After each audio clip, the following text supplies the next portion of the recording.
Si Pitung dan Betawi bak dua sisi mata uang. Menyebut Betawi, pasti nama Si Pitung dibawa-bawa. Pun saat mengisahkan Si Pitung, tanah Betawi akan disebut-sebut. Begitulah gambaran kuatnya sosok Si Pitung di tengah masyarakat Betawi. Cerita tentang kepahlawanannya hidup dari masa ke masa. Aksi heroiknya dikisahkan dari generasi ke generasi. Ia berlakon bak Robin Hood. Satu wajah dituding sebagai bandit atau perampok oleh company dan tuan tanah.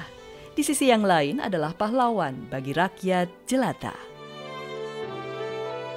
Iya, jadi Pitung ini tokoh yang menarik ya, karena dia melakukan banyak aktivitas yang mungkin dianggap melanggar hukum ketika itu oleh pemerintah kolonial Belanda ya. Nah, karena memang aktivitasnya dia itu salah satunya adalah melakukan perampokan begitu ya. Yang kemudian korban-korbannya itu banyak yang mungkin para tuan tanah dan juga orang Belanda ya. Cerita rakyat masyarakat Betawi. Nah, Pitung ini diyakini sebagai seorang yang kemudian juga bukan sekedar melakukan tindakan pelanggaran hukum menjelang terjadinya pergerakan nasional atau kebangkitan nasional Indonesia. Lalu, siapa sebenarnya Si Pitung ini? Apakah benar-benar ada atau legenda semata? Berdasarkan sejumlah literatur, Si Pitung memiliki nama asli Salihun. Lahir sekitar tahun 1864 di desa Pengumben, Rawabelong, Jakarta Barat. Ia merupakan anak bungsu dari 4 bersaudara dari pasangan Bang Piun dan Mbak Pinah. Di masa kecil, Pitung bertumbuh di lingkungan pesantren Menes, Kampung Rawa Bebek. Tidak saja belajar ilmu agama, di bawah bimbingan Haji Naipin, Pitung juga mempelajari bermacam bela diri dan ilmu kanuragan. Ia dianggap salah satu murid Haji Naipin yang diwarisi ilmu kesaktian paling lengkap. Menurut saya ilmunya banyak. Ada tapak geni, rawa rontek. Rawa rontek itu tangannya di sini, nguburin kaki di sono. Terus lagi badannya di sono gitu. Bisa jadi satu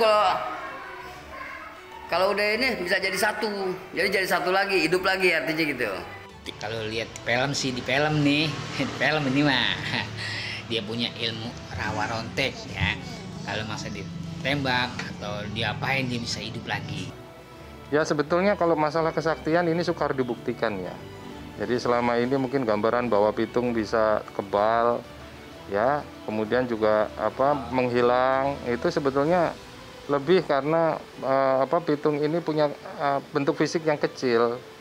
Jadi mungkin karena itulah kemudian misalnya dia susah ditembak gitu. Dan kemudian juga bisa dengan mudah menyembunyikan diri. Jadi karena bentuk fisik dan kemudian juga mungkin karena kemampuan dia ya, kelincahan dia begitu. Dia itu sukar untuk ditangkap. Semenjak memiliki beragam ilmu kesaktian itu, petualangannya dimulai.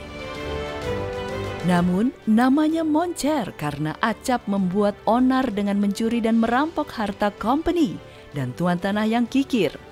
Namun, hasil curian itu dibagi-bagikan kepada fakir miskin dan orang tak mampu.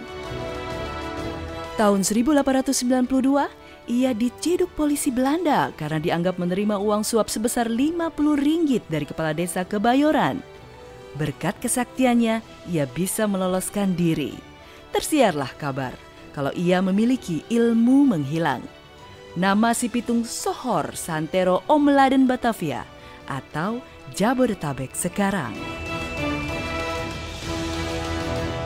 Bagi masyarakat Betawi, Si Pitung dihormati lebih dari sekadar pahlawan. Ia adalah legenda.